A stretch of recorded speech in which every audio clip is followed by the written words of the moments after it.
Hi, welcome to Musing Heavy, the site devoted to alternative reflections on hard rock and heavy metal.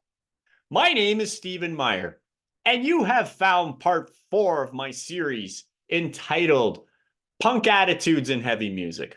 And what I've done so far in this series is I sort of started off looking at 3 foundational punk bands. I looked specifically at the Sex Pistols, the Ramones, and the Clash. And what I did is I evaluated each of these important artists in terms of their punkin attitude versus punkin style quotients, if you like. And the way I've been defining these terms, punkin attitude applies really to any artist as long as they continue to be creative, that they don't follow trends, they're always striving to be novel, they're always striving to be individuals.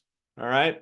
Whereas punk and style is what you might call the prototypical punk look and punk sound, right? So the two are quite different, right? So after looking at some of those foundational groups, again considered punk bands to a large degree, I thought, all right, there's no reason we can't apply this punk and attitude idea to artists that typically aren't associated with punk rock. And in the last part, in part 3, I look specifically at Ted Nugent, somebody that almost nobody would call punk. But I argue that for at least most of Ted's career, he was definitely punk in attitude. In fact, he checked off all the boxes in many, many ways, right? His music was certainly unique, at least for most of his career. His attitude was unique in hard rock circles for sure, right? And his lifestyle was unique in hard rock circles also, right? But there was a period in Ted's, a significant period in Ted's career where he wasn't really punk in attitude and he was sort of following wider trends, right?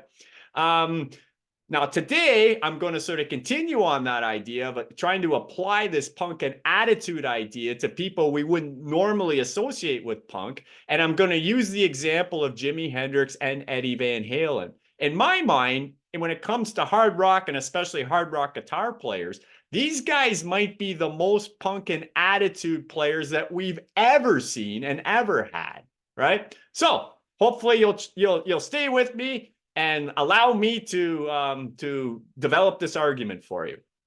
All right, sharing my screen. So as always, if you want to just read the essay, links are below, or if you want access to my YouTube channel where I talk about all kinds of other things, the link will lead you there as well.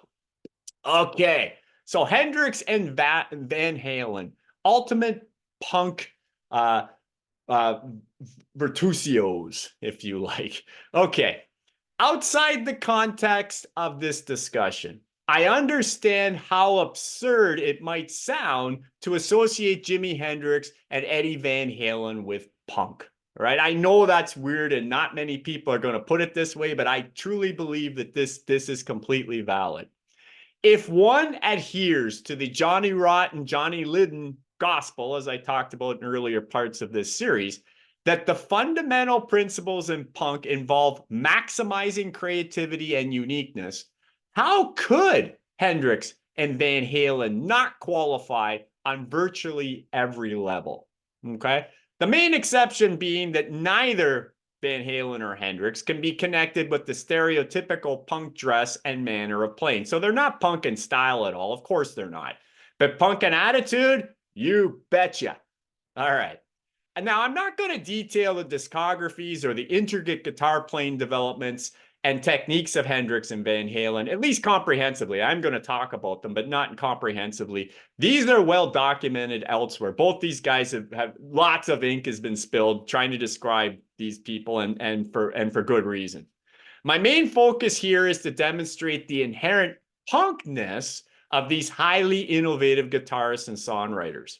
Okay, so I'll also, a little bit of a disclaimer, I wouldn't had to have just picked these two guys.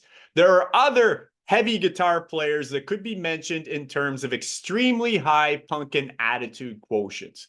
So Blackmore, Page, Iommi, Clapton, Beck, West, Gilmore, and others. And then a few years later, Lifeson, Schenker, Roth, May, Moore, Emmett, Rhodes, and there would be others as well. But I'm focusing on Hendrix and Van Halen due to their unmatched impact, right? And as I said, even that list of these great players I just mentioned, right? I think that Hendrix and Van Halen are the most punk in attitude of anybody. Okay. Now, I know such proclamations are always dangerous, right? But I'm going to say it anyway.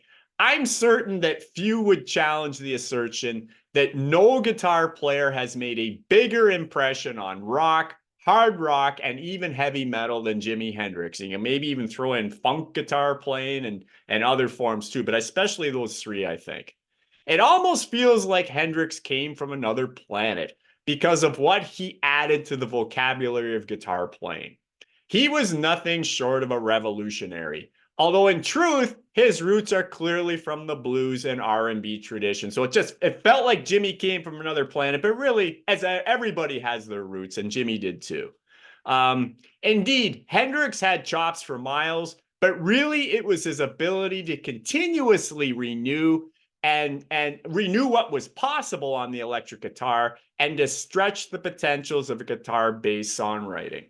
These are the traits that set him apart in the late 60s and what causes his catalog to excite people even today. New people, come figure out Hendrix all the time, and that's a beautiful thing. Hendrix was fearless innovation personified. He was punk in attitude to the bone, I believe, and even in ways that Lydon and Joe Strummer couldn't match, right? I know that sounds kind of ironic, but I believe it. In some ways, Jimi was more punk than even the king of the punks, so to speak, right? Hendrix rarely repeated himself from song to song and never from album to album. In effect, he kept a strict faithfulness to punk and attitude as freshness flowed at every key juncture of his short career. And you got to remember, Jimi wasn't around that long. Like his influence, it's staggering to think about how much influence he had. And really, he was only around for 4 albums, Lots of albums have been released since then, compilations, live things, etc. Hundreds, literally. But he was only around for 4 albums, which is really quite amazing. But anyway, the point is, he kept reinventing himself, right? Every album was different. Are You Experienced, the first album, which kind of hit everybody like a rocket, but that differed from the next one, Axis Bold as Love.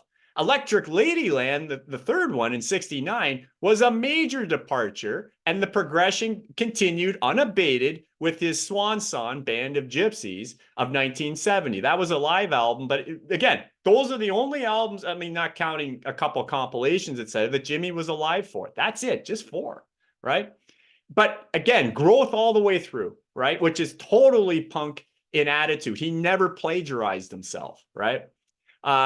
Even material released after his untimely death in 1970, which is nowadays probably best represented by the First Rays of the New Rising Sun compilation that came out in 97, even that revealed continuous musical growth. All right. Okay, another quick way to look at sort of what I'm saying about Jimi. Here's a conceptual view of Jimi Hendrix's cumulative musical change. And I guess what I'm trying to say here, if we look at the cumulative stylistic change that occurred with Hendrix as we go through his career, and even sort of before Hendrix, the impact he had on R&B, blues, and rock, we can kind of look at, so you might look at it in terms of these, of this sort of continuum that's going on here, right? So if we look at what was going on before Jimi hit the scene, so what R&B, blues, and rock sounded like prior to Hendrix, I think there was a big jump even with Jimi's first album, right? He had that much of an impact on all kinds of different forms of music that there was quite a quantum leap, I think, in different forms of R&B, blues, and rock with Are You Experienced. But then Jimi kept growing. He didn't keep repeating himself, right? So when you get to his second album, Axis Bold as Love, I think there's yet another significant change from Are You Experienced. Songs are a little poppier, perhaps a little more polished. But again, by the time we get to his third album, I think there's an even bigger jump. Then Hendrix, shape shifts again, becomes different again, increasingly more innovative all the time. Electric Ladyland features longer songs, trippier songs. It's getting proggy. There's some jammy songs on there, things we weren't quite exposed to on the first 2 albums. And then there's yet another big shift to the 1970 Band of Gypsies albums, right? Now there's actually even a little more funk and a little more soul in what Jimi's doing, in addition to all the other crazy things he always does. In part, Also, he's feeding off some new musicians he's working with too. The first three albums have the original Experience, so you got Mitch Mitchell on drums and Noel Redding on bass. With Band of Gypsies, you got Billy Cox on bass and Buddy Miles on drums, so that is affecting things a little bit. But by and large, this is still very much Hendrix at the helm, being innovative like crazy. And then by the time we get to the first Rays compilation, a lot of albums, Cry of Love, War Heroes, etc., Rainbow Bridge came out soon after Jimi died, and a lot of those songs were available then. But like I say, they've sort of been put together around in the 1990s by the Hendrix family, and it's pretty close to what Jimi would have released. He was talking about releasing a double album just before he died, and with Eddie Kramer sort of involved and Billy Cox, who was with Jimi at that time, they kind of pieced together what's the most likely. What would be the most likely release Jimi would have released, and it's probably the first Rays album. But anyway, listening to that material, Jimi was growing still. He still was doing different things all the way through, right? And so what I'm saying is here, the steeper the slope indicates greater change. So big change before Jimi, and then when Jimi hit, and then we've got a reasonable change between album 1 and 2, a big change with Electric Ladyland, a big change with a Band of Gypsies, and then again, another at least, reasonable change with what he was working on before he died. All right, so that's kind of what I'm saying there. Okay. A couple other things about Jimi, and again, why he is so punk in attitude. Hendrix resembled, when we talk about Hendrix live, Hendrix resembled a mad scientist. He frequently built songs on the fly in concert that would later be recorded in the studio, often in very different form, right? So lots of times when you saw Jimi, and again, live albums document this really well, you were kind of witnessing him forming songs on the fly to a large degree, right? Most players don't do that anymore. When Hendrix played his back catalog, he frequently twisted songs into new intriguing shapes and jammed others in an almost free-form fashion. This constant flow of innovation approach that Hendrix had is well documented thanks to the many live albums released over the decades, and there's a lot of them. And it's really great too, because the family has released a lot of live albums from Jimi over the last 20 years or so, and Eddie Kramer has cleaned up a lot of them. They've been remixed and remastered, and a lot of them are really a treat. Anyway, bit of an aside there. As could be expected from a true musical explorer, Hendrix quickly grew tired of playing the hits all the time and always hoped his audience would be willing to follow him forward into unfamiliar territories in concert. But as numerous books and CD booklets confirm, and I've read a lot of them, this was only partially successful, as many concert goers expect musicians to be basically jukeboxes, right? Something that would always be anathema to Hendrix's creative drive. It was always a frustration to Jimi's that a lot of people just wanted to hear the hits, and he always wanted to push it forward as a true innovative punk in attitude person would want to. A true punk can never follow fashions and trends, even if he was the initial innovator, right? So that was the thing about Jimi, right?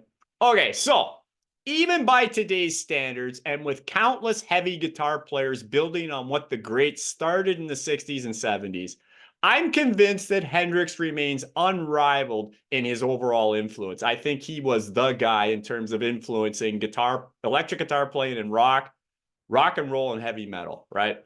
But Eddie Van Halen surely comes close, right?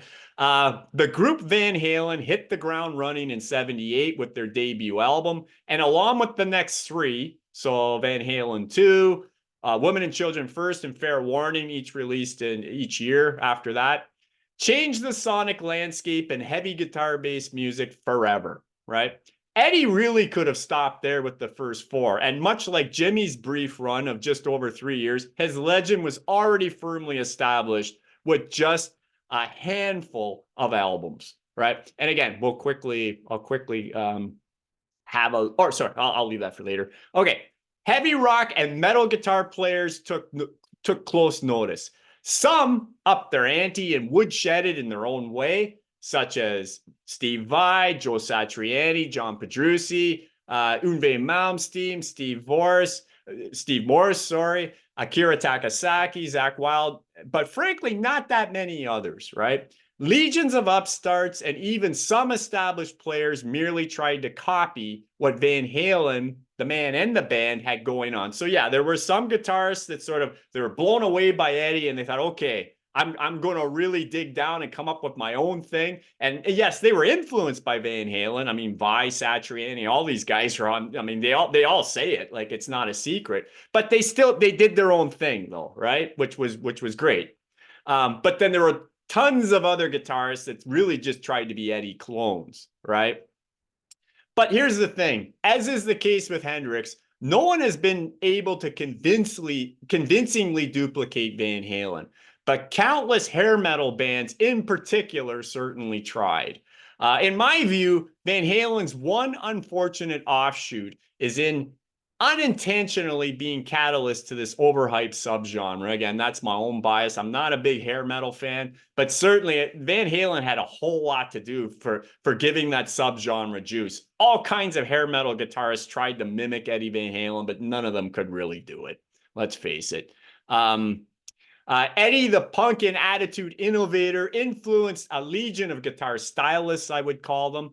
Those who might be able to cop a few of his licks, but completely missed the boat on being yourself. And to me, that was the big problem with the whole hair metal thing. Everybody was just copying everybody else, and appearance, trends became more important than being innovative and all that stuff. So they were trying to copy Eddie, but in a sense, they missed the point of what Eddie was really all about. He was punk and attitude. He was about innovation, being new, etc.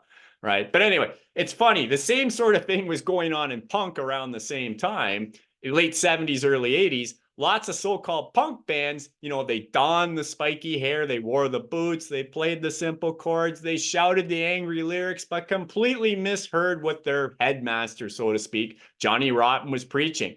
Be your own leader. Don't follow. Right. So again, just like the hair metal bands missed the point of what Eddie was all about, so did a lot of punk bands miss the point as well, and became, really just stylists. They're not true innovators. They weren't punk in attitude at all. Okay, let's move on with Van Halen a little bit more through time. The next 4 Van Halen albums represent the band's peak in commercial accessibility. So we've got Diver Down in 1982, 1984, released in 1984, 5150 in 86, and then OU812 a couple of years later. Interestingly, though, like these were commercial smashes. They sold a ton of albums with these releases. But interestingly, this did not diminish Eddie's charm as a must-hear guitarist. Indeed, his orbit was so great that many serious players continued to study his technique while listening to records that would normally be way too poppy for their consumption. So you had all kinds of hardcore people, metal people, guitar shredding people, jazz fusion guys, whatever. They were still checking out what Van Halen was doing, even in his commercial phase, whereas they normally wouldn't bother with that type of music at all. It would be too accessible, too poppy. But Eddie was different. Eddie's seemingly never-ending appearances in Guitar Player magazines provides considerable evidence of this. The thing about Van Halen, again, Eddie in particular, Eddie's appeal smashed down boundaries. He was perhaps the only musician who could unite significant portions of pop, hard rock, rock and roll, heavy metal, jazz rock fusion, instrumental guitar audiences, and etc. Right? I don't think anybody in hard rock ever did it quite like Van Halen, other than probably Jimi, right? And as with Hendrix, Van Halen's punk in attitude is enhanced by a conscious avoidance of self-plagiarism. Eddie never repeated himself. He kept doing new things. And a commitment to nonstop musical evolution, right? He could have, he was wildly successful. He could have just kept re-releasing 1984 or the first Van Halen album. And he would have made a gazillion dollars, but he made a lot of money anyway. And so did Jimi in his short period of time, right? But they didn't. They just kept exploring musically, right? That's why they were punk in attitude. Now, things start to change with Van Halen. Admittedly, pop audiences were peeling away once things started getting a little heavier again. So when For Unlawful Carnal Knowledge was released in 91 and then Balance in 95, sorry. And then things got heavier and also a bit weirder with Van Halen 3 and then the last studio album, A Different Kind of Truth, right? So the pop audiences, yeah, they're kind of leaving at this point, but guitar players in particular and much of the hard rock and metal universe remain transfixed, right? So just another quick way of looking at that. So here's Van Halen. Put together a little graph here. Conceptual view of Van Halen's overall accessibility versus interest to guitar players. So if this is sort of Eddie's interest for guitar players, sort of that minimum and maximum, and then here's his overall accessibility. I mean, the pop audiences are all audiences all over the place, say. I think we can break down those three eras and kind of look at them graphically. So era A, right, which was the first 4 Van Halen albums here, right?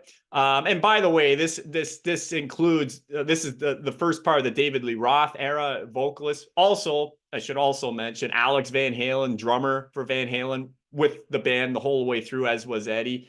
Michael Anthony, the bass player, and also an important background vocalist. He's with Van Halen through their entire era as well. The only exception is the last studio album, A Different Kind of Truth, where Wolf Van Halen played bass instead, right? But anyway, so the first era with the original band, I'm arguing these albums collectively represent pretty much maximum interest for guitar players because they're so innovative, they're so punk in attitude, right? And they're reasonably accessible to other audiences, right? So I wouldn't put it over here that far, but it's certainly near the top for interest guitar players and reasonably important for overall accessibility. But we get into the B era. This is their biggest selling era overall. So Diver Down, 1984, last 2 albums with David Lee Roth until the reunion. And then the first 2 with Sammy Hagar at vocals, 5150 and OU 812. All these albums sold like crazy. And so here we are, that's sort of era B, I'm calling it. And I think Van Halen is maximizing their overall accessibility. Everybody knows about Van Halen. Lots of people like Van Halen from all kinds of different musical genres, and including lots of pop audiences. Still really interesting to most guitar players. I think it's probably dipped a little bit here, but there's still a lot of interest from guitar players. Right. So that never really goes away again, because Eddie never stops. Even though he's getting a little more commercial, he still keeps giving us new stuff on the guitar. He never really stops innovating. Right. And then when we get to era C, so the last 4 albums. So for Unlawful Carnal Knowledge and Balance, the last 2 with Sammy Hagar on vocals. 3, the only one with Gary Cherone on vocals. And then A Different Kind of Truth, where David Lee Roth comes back and ends up being the last studio album. So again, as big as Van Halen was, there aren't that many albums when you get right down to it. Anyway, that's group C. And here, I think overall accessibility is peeling back. I think these 4 albums collectively are their least accessible. But again, I think of major interest to guitar players, right? Maybe not quite as high as the original 4, but pretty close. All right. So that's kind of how I see Van Halen. And again, what fuels this, the interest for guitar players in particular, is this punkin' attitude that Eddie always had. Never plagiarizing himself, always moving forward, always trying to give you something new. Okay, so just wrapping this up. In appearance, Hendrix was marketed as the psychedelic hippie, and Eddie, the happy-go-lucky rocker. Eddie was always smiling. However, in terms of guitar-based performance and composition, both were creative visionaries, far-reaching influencers, ceaseless innovators, and yes, punks, right? So probably almost nobody else is going to talk about Jimi Hendrix and Eddie Van Halen as punks, but I am, and I think they check off all the boxes for punk and attitude, and I think importantly, they never stopped being punk and attitude through the whole careers. They're as punk and attitude as Johnny Rotten was, in my view. All right, anyway, so that's it for part 4. In the last part of this series, part 5, I'm going to wrap things up, but I am going to widen things out a little bit, I guess. I'm going to talk about, so punk from the 70s sort of morphs into new wave, the commercial side of punk, which I'm not going to spend any time on, really. I'm just not that interested in it. But another offshoot of punk is hardcore, and I am very interested in that. So I'm going to talk about that. And there are a number of hardcore bands that kept the punk in attitude ethic flowing, and some that didn't. So I'm going to talk about that. But I'm also going to contrast the punk and attitude approach of hardcore versus extreme metal, because I'm going to make the argument there are a lot of bands in the extreme metal movement. So, whether it be thrash, death metal, black metal, especially the early artists in those subgenres that were about as punk in attitude as you can get. Again, not usually associated with punk, but in this context, it makes perfect sense to do so. So I hope you'll join me for that part. And until then, I hope everything goes well for everybody. And I'll see you again. Thank you.